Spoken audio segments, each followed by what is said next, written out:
Now at 5, as expected, rain is falling, cool and rainy. Just how long this sticks around in your forecast.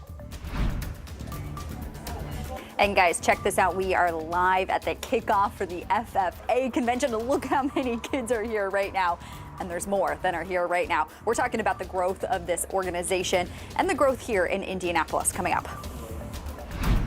And cleaning up from the damage in Jamaica from Hurricane Melissa.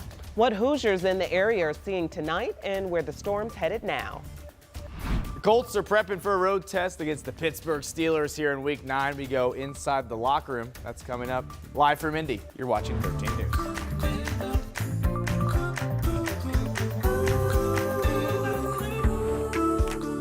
And check this out. Tonight we are tracking the impact of rain across parts of central Indiana. And you can see all this green on live Doppler 13 radar right now, and it doesn't really appear to be going away soon. So how long is it going to stick around? Angela's got some answers as we kick off tonight at 5 o'clock here in the Weather Center. Yeah, off and on through at least mid-morning tomorrow. So wet roads having an impact on the evening drive. There are definitely some slowdowns. So if you're waiting for somebody to come home for dinner, it may take them a little longer because of the wet roads and having a huge impact on temperature.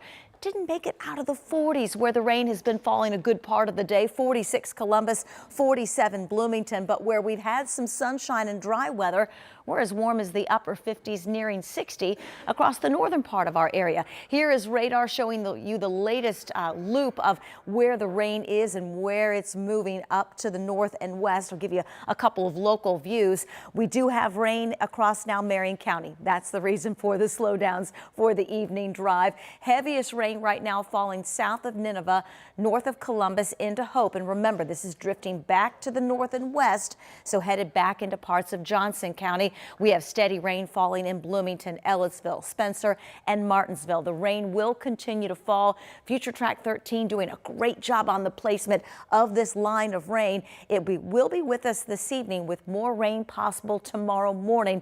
I'll continue the timeline in a few minutes. All right, Angela, thank you so much.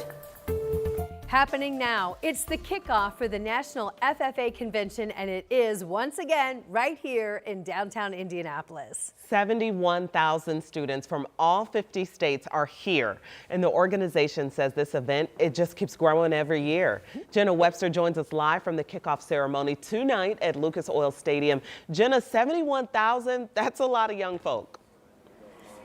I know, it's actually crazy when you're walking around downtown because all you see are these blue and gold jackets, but I like it because it has the state that they're from on the back, which I think is super cool, pointing them out. We've got Christine White joining us now. She is from the National FFA organization, and I want to ask you about this whole week. How important is not only this week, but just being an FFA for these kids? Yeah, so this is a life-changing event for most of our students. They, for the first time, may be traveling outside of their state, but it's an opportunity for them to engage with other people, like-minded, focused around agriculture, really wanting to make a difference and really learning about those pieces, but then it's also a celebration of all of the achievements that they've done throughout the year. What do you hope that students are really kind of learning through being in this organization?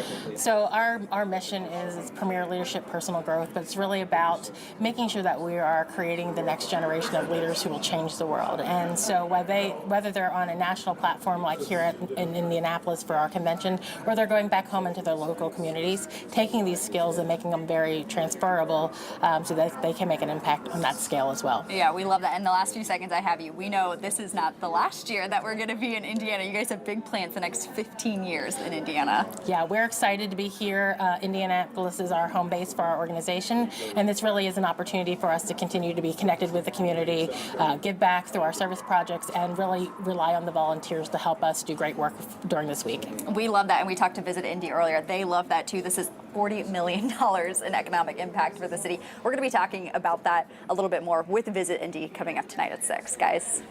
All right, Jenna Webster reporting live downtown. Thanks so much. Lawmakers are pushing back. They're pushing back the start of the special session Governor Braun called for next week.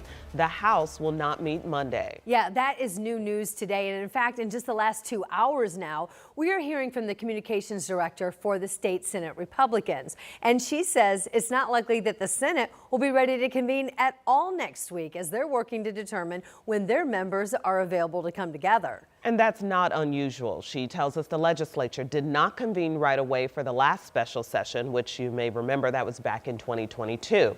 So we're taking a closer look at the call for this special session and the debate surrounding it on a special episode of Crossroads Politics. You can tune in and watch it right now. It's free on WTHR Plus. And developing tonight, a man now under arrest, accused of killing a 26-year-old woman on the near northwest side of Indianapolis. It happened around 11:45 last night on West 34th Street, just a couple blocks south of I-65. And that is where IMPD say they found a 26-year-old woman shot and killed inside a home. The coroner has since identified her as Ashley Sanders. There is a 38-year-old suspect that now is facing a preliminary murder charge. An update tonight following this fire here. It spread between 3 houses on the near north side of Indy. You might remember the video of the fire because we brought you it on 13 News at 5 yesterday. It started in a vacant house, spread to 2 other houses beside it near North Delaware and East 29th Streets. This morning, we went back by the area and found crews demolishing the vacant house. No one was inside the house at the time, but a woman was moving into it. The fire damaged the other 2 houses nearby and forced those families out of their homes.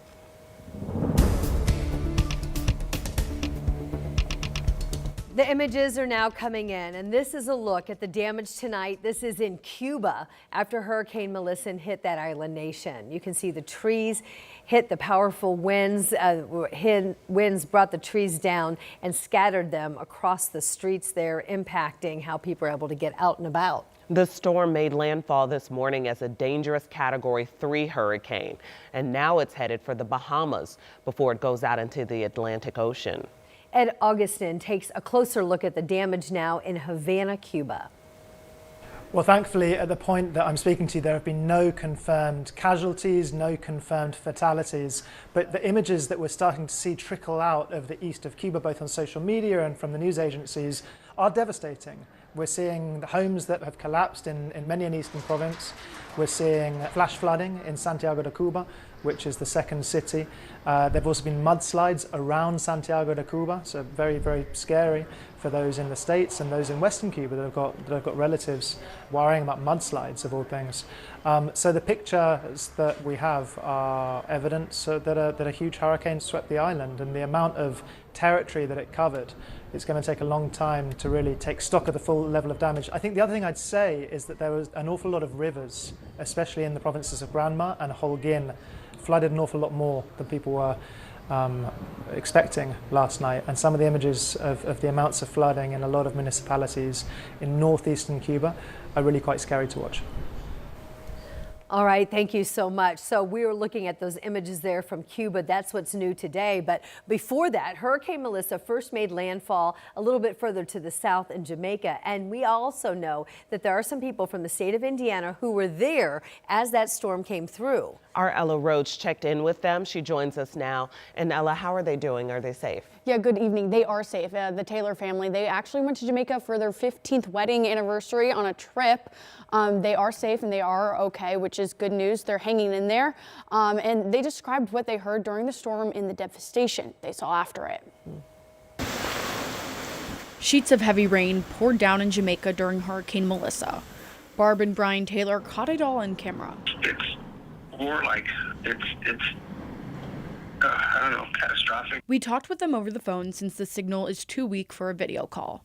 Thankfully, they still have power and electricity. When you roll the dice and say, let's give it a try, let's go in it early, and just hope they're wrong, it breaks up, it loses power, it stays a storm, and you know, whatever happens, happens. They planned this trip for their 15th wedding anniversary after COVID canceled their plans for their 10th. They decided to brave the storm at the resort where they booked their trip. They hunkered down in the bathroom of their hotel room, even built a fort with the mattress, sheets, and pillows to keep safe. Well, the whole floor was splash, splash, splash. And again, the outlet in our room caught fire because of the water that was running down the walls. Barb Taylor says they played music to drown out the howling wind, but that didn't block out the strength of Melissa. The wall that we had our backs against was just vibrating and flexing, and the wind was just growling. Wednesday, they woke up to clear skies, but devastation covers every corner. trees down on the beach, fallen cabanas, the lobby littered with wood used to board up windows and damaged furniture. It's tragic when we did a walk around this morning and to greet the staff, happy to see you, and they respond and how's the family, and then their face goes real sullen, and many of them haven't been able to contact them. The Taylors say that's the hardest part, people not knowing how their loved ones are doing. Really, really breaks your heart to see that kind of concern in these people. Now the cleanup starts after surviving the strongest hurricane to ever hit Jamaica. Now, the Taylors are safe and they have checked in with their family. Their flight back to Indy is actually scheduled for Sunday, but they're waiting to hear from the airport about if that's still possible. Okay, I mean, just the images are astonishing, Yeah. and we were just saying, like, this is the resort. Imagine what the rest of the island could potentially look like. Yeah. All right. Thank you so much, Ella. Thank you.